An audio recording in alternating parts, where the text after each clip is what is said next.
His hands gripped my waist with a hunger that was almost desperate, pulling me closer as our bodies collided against the cool leather of his couch. I could feel his heart racing beneath my fingertips, his breath warm and uneven as he murmured my name. Lucas wasn't like the others. His innocence amused me, his eagerness to please both endearing and useful.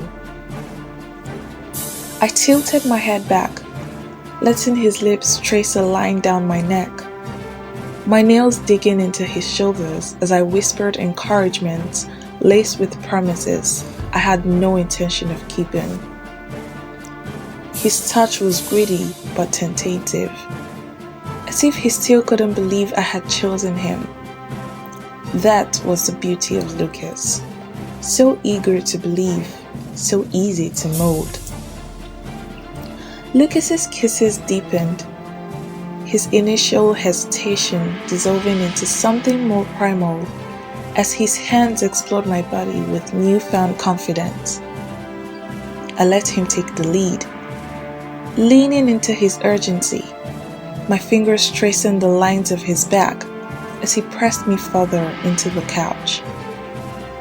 His breath was ragged against my ear, each exhale heavy with desire, and I responded with soft whispers that fueled his fire, keeping him tethered to the illusion I was creating. The tension between us built with every moment, the heat of his body radiating through his shirt as I pulled it off, exposing his chest to my touch. His skin was warm and inviting, his pulse quick under my fingertips as I let my lips follow the trail of his collarbone. He shuddered at the sensation, his hands tightening on my hips as though afraid I might slip away. I smiled to myself, knowing that in this moment he was mine, completely, utterly mine. When we finally reached the crescendo, Lucas's grip on me softened,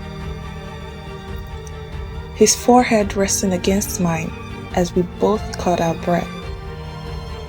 The couch creaked beneath us, a quiet reminder of where we were, but neither of us moved. He gazed at me with an adoration so pure it almost made me pause. Almost. I ran my fingers through his hair, offering a smile that he would take as genuine, though in my mind, the pieces of my next move were already falling into place. Lucas, poor sweet Lucas, had no idea he was just another pawn in my game. I looked at him, his face softened by the aftermath, and resisted the urge to laugh. He thought this meant something, that he was different, special. Poor Lucas. He had no idea what he'd gotten himself into. My name is Claire Donovan, and I don't believe in fairy tales. Life is a game, and the winners are the ones who aren't afraid to break the rules. When I left my husband, Victor, I didn't just walk out with my dignity intact. I walked out with a duffel bag full of his money, $500,000. It was the least he owed me after years of treating me like a trophy he could parade around. Victor was smart, but I was smarter. I knew he'd come after me, so I ran. A small town in the middle of nowhere seemed like the perfect hiding spot. That's where I met Lucas. Young, naive, and hopelessly infatuated from the moment I walked into the bar he worked.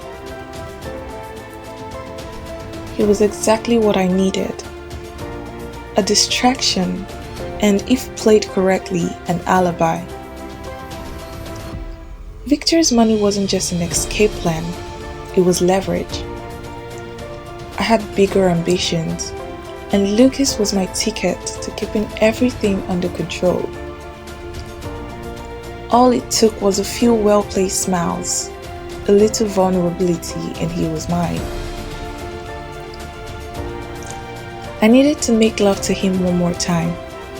Just this one time and it would be done. It was in the dim light of his bedroom. He had taken me out to dinner, a small town restaurant where everyone already knew my name. I played the part of the mysterious woman perfectly, smiling demurely when the waitress asked if we were dating, letting Lucas beam with pride as he confirmed. Back at his place, I let him take the lead, watching as he tried to prove himself. His kisses were slower this time, more deliberate, as if he wanted to savor every moment. His hands explored my body with a confidence that hadn't been there before, and I rewarded him with gasps and whispers that made him think he was in control. But as he moved above me, I knew who the real puppet master was. Lucas thought he was conquering me, but every touch, every kiss, was just another string I pulled to keep him tangled in my web. His movements grew more purposeful, his hands trailing over my skin with a mix of reverence and hunger. I could feel his pulse quicken as he leaned into me, his lips brushing against mine in a kiss that was both tender and demanding. The room seemed to shrink around us, the dim lights softening the edge of reality until it was just Lucas and me, tangled together in a fleeting illusion of intimacy. I matched his rhythm, letting my body respond to his touch, every sigh and murmur perfectly calculated to draw him further into my grasp.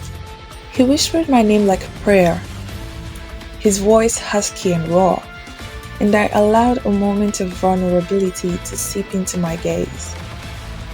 It wasn't real, of course, but Lucas didn't know that. His hands tightened on my hips, pulling me closer, as though he could anchor me to this moment, to him. I arced against him, letting the heat of his body melt with mine, the friction between us building into a crescendo that felt inevitable.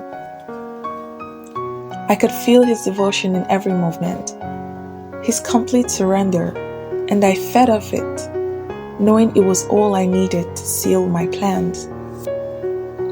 When it was over, Lucas wrapped his arms around me, holding me as though I might vanish if he let go. I rested my head against his chest, listening to the steady beat of his heart, my lips curving into a faint smile he couldn't see.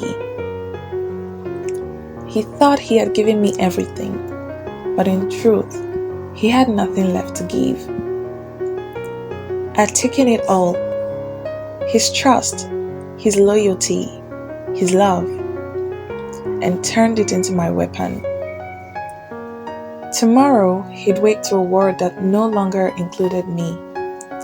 But tonight, I let him live the life for just a little longer. It was the least I could do. It didn't take long for Victor to track me down. His arrogance was his greatest weakness.